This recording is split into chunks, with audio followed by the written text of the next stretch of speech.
Hello everyone, आप सबका मेरे चैनल पे स्वागत है। तो आज हम लोग जिस टॉपिक के बारे में डिस्कस करने जा रहे हैं वो यूपीएससी, बीपीएससी और अदर पॉलिटिकल साइंस स्टूडेंट के पॉइंट ऑफ व्यू से बहुत ही इंपॉर्टेंट है। ये बहुत ही बेसिक क्वेश्चन है जो कि हर कॉम्पिटिटिव एग्ज़ाम में पूछा जाता रहा है। तो आज का जो टॉपिक है वो है Aristotle's classification of forms of the government. Aristotle ने कैसे क्लासीफाई किया different forms of the government को, उसका प्योर फॉर्म क्या है, उसका परवर्टेड फॉर्म क्या है, इसके बारे में आज हम चर्चा करेंगे। तो लेक्चर को शुरू करते हैं। एरिस्टोटल ने अपने क्लासिफिकेशन को दो बेसिस पे डिफ़ाइन किया है, दो क्राइटेरिया में इसको क्लासीफाई किया है एरिस्टोटल ने। वर्ल्ड के डाइवर्स पॉलिटिकल फोर्सेस के अंदर बहुत सारे गवर्नमेंट हैं, बहुत सारे फॉर्म्स ऑफ गवर्नमेंट है डिफरेंट कंट्रीज़ के अंदर, लेकिन एरिस्टोटल ने जो क्लासिफिकेशन किया वो बहुत ही इम्पोर्टेंट है और उसका स्पेशल मेंशन एरिस्टोटल डिज़र्व करते हैं। तो उसी के बारे में आज हम डिस्कस करेंगे। तो एरिस्टोटल ने दो क्राइटेरिया रखा। सबसे पहला था the number of persons actually possessing supreme power in state, means कितने लोग एक्चुअल में पावर को, सुप्रीम पावर को पोजेस कर रहे हैं एक स्टेट के अंदर। और दूसरा था कि किस पर्पस से कर रहे हैं, the purpose for which supreme power is exercised. इन दो बेसिस के ऊपर एरिस्टोटल ने अपने क्लासिफिकेशन को स्टैंड किया, उसको बेस बनाया। अब जैसा कि हमने फर्स्ट क्राइटेरिया में देखा कि number of persons holding the power, इस बेसिस पे एरिस्टोटल ने तीन तीन ग्रुप में डिवाइड किया है। सबसे पहला है rule of one, second one is rule of few और रूल ऑफ मैनी। और सेकंड क्राइटेरिया है कि पर्पस, किस पर्पस से पावर को एक्सरसाइज किया जा रहा है, किसके हाथ में, किस फॉर्म में पावर है। सेकंड क्राइटेरिया वो है। सेकंड क्राइटेरिया को उन्होंने दो में डिवाइड किया है। एक तो नॉर्मल फॉर्म, जिसको प्योर फॉर्म भी बोल सकते हैं, और दूसरा है परवर्टेड फॉर्म। नॉर्मल फॉर्म में क्या है कि जो पावर एक्सरसाइज है वो कॉमन इंटरेस्ट के लिए हो रहा हो तब उसको नॉर्मल फॉर्म बोलेंगे। नॉर्मल फॉर्म वही है जो जो पावर अपने सब्जेक्ट्स, जो स्टेट का हेड है वो अपने सब्जेक्ट्स के बेनिफिट में या उनके इंटरेस्ट में जो पावर को एक्सरसाइज किया जाता है वो नॉर्मल फॉर्म में आता है। और उसके कॉन्ट्ररी जो पावर अपने इंटरेस्ट को, जो रूलिंग क्लास के इंटरेस्ट को एक्सरसाइज सेटिस्फाई करने के लिए किया जाता है, उसको परवर्टेड फॉर्म का बोलते हैं।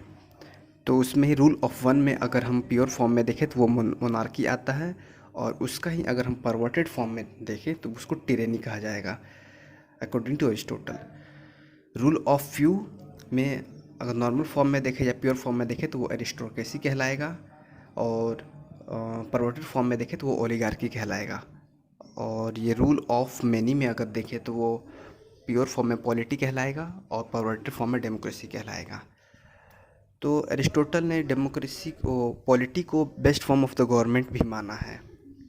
लेकिन जो पॉलिटिकल साइंस में एरिस्टोटल एरिस्टोटल का जो क्लासिफिकेशन है गवर्नमेंट का, फॉर्म्स ऑफ गवर्नमेंट का, उसको अगर हम अभी के कॉन्टेक्स्ट में, प्रेजेंट कॉन्टेक्स्ट में, कॉन्टेम्प्ररी कॉन्टेक्स्ट में अगर उसको अप्लाई करते हैं तो वो सूटेबल नहीं होगा अभी के टाइम के लिए।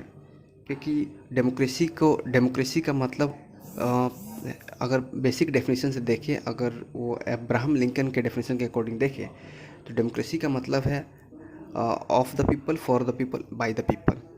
लेकिन उसी को अगर अभी के फॉर्म में, प्रेजेंट कॉन्टेक्स्ट में देखें तो वो वही डेमोक्रेसी अगर उस डेफिनेशन के अकॉर्डिंग देखेंगे तो वो मोबोक्रेसी कहलाएगी।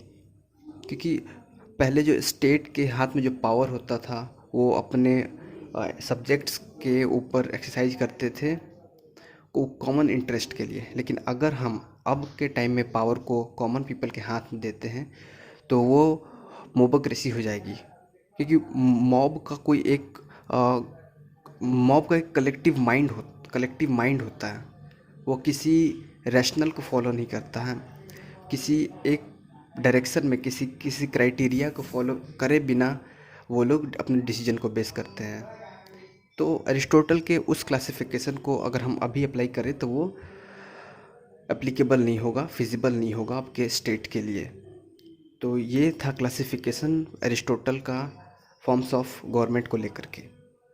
ये पहला क्रिटिक था। और दूसरा क्रिटिक ये भी हो सकता है कि जो जैसे रूल ऑफ वन है, मोनार्की और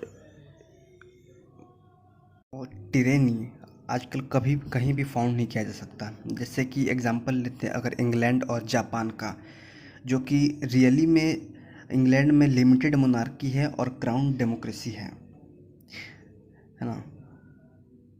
द किंग बीइंग, इसमें क्या होता है कि किंग को ट्रांसफॉर्म करते हैं एक कॉन्स्टिट्यूशनल फिगर हेड के रूप में। ये दूसरा क्रिटिक हो सकता है। क्लासिफिकेशन अभी अभी हम लोग अप्लाई नहीं करते। अभी हमारे पास बहुत different different forms of government है। जैसे कि आजकल हम लोग parliamentary form of the government और presidential form of the government का यूज करते हैं। जैसे यूनिटरी हो गया, फेडरल टाइप ऑफ गवर्नमेंट हो गया, है ना। तो ये सब एरिस्टोटल के पॉइंट ऑफ व्यू से बिल्कुल डिफरेंट है। आज हम लोग मॉडर्न आज अब के टाइम में हम लोग मॉडर्न क्लासिफिकेशन के ऊपर ही फोकस करके चलते हैं। इंडिया में जैसे पार्लियामेंट्री डेमोक्रेसी है, अमेरिका में प्रेसिडेंशियल डेमोक्रेसी है, presidential form of the government है, सॉरी। एंड सो इंडिया में जो है parliamentary form of the government वो ब्रिटेन के सब स्ट्रक्चर के ऊपर बेस्ड है। तो ये था आज का हमारा लेक्चर, और हम लोग अगले वीडियो में मॉडर्न क्लासिफिकेशन का जिक्र करेंगे। तब तक के लिए गुड बाय, थैंक यू।